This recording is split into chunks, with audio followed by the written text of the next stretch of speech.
عمل صحابہ سے استدلال کی تردید۔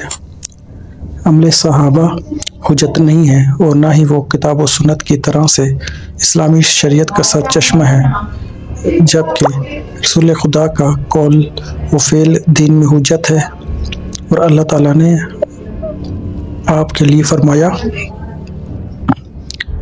رسول خدا تمہارے لیے قابل تقلید نمونہ ہے، جو کچھ رسول تمہیں دیں اسے لے لو اور جس سے منع کریں رک جاؤ۔ عمل صحابہ کے لیے قرآن مجید میں ایسی کوئی آیت موجود نہیں ہے، اور اگر بالفرض عمل صحابہ کو دین میں حجت مان لیا جائے تو پھر پریشانی یہ ہوگی کہ صحابہ میں سے کس صحابی کی پیروی کی جائے، کیونکہ ہم دیکھتے ہیں کہ بہت سے مسائل میں صحابہ کا ایک دوسرے سے اختلاف تھا۔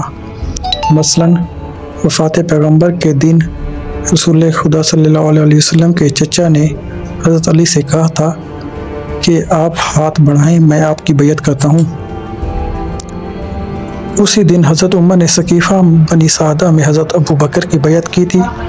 اب اس اختلاف کی صورت میں مسلمان کس صحابی کے عمل اور رائے پر عمل کریں اور کس صحابی کے عمل کو ترک کریں؟ اسی طرح سے ہم دیکھتے ہیں کہ حضرت علی علیہ السلام کے مقابلے میں طلحہ، زبیر اور معاویہ نے جنگ کی تھی، اور دونوں طرف سے صحابی موجود تھے۔ اس حالت میں مسلمان آخر کس صحابی کی پیروی کریں اور کس صحابی کی پیروی نہ کریں؟ ان تمام تر مشکلات سے بچنے کا صرف یہی راستہ ہے کہ ہم صدق دل سے یہ نظریہ رکھیں کہ صحابہ غیر معصوم تھے اور ان کا عمل امت کے لیے حجت نہیں تھا۔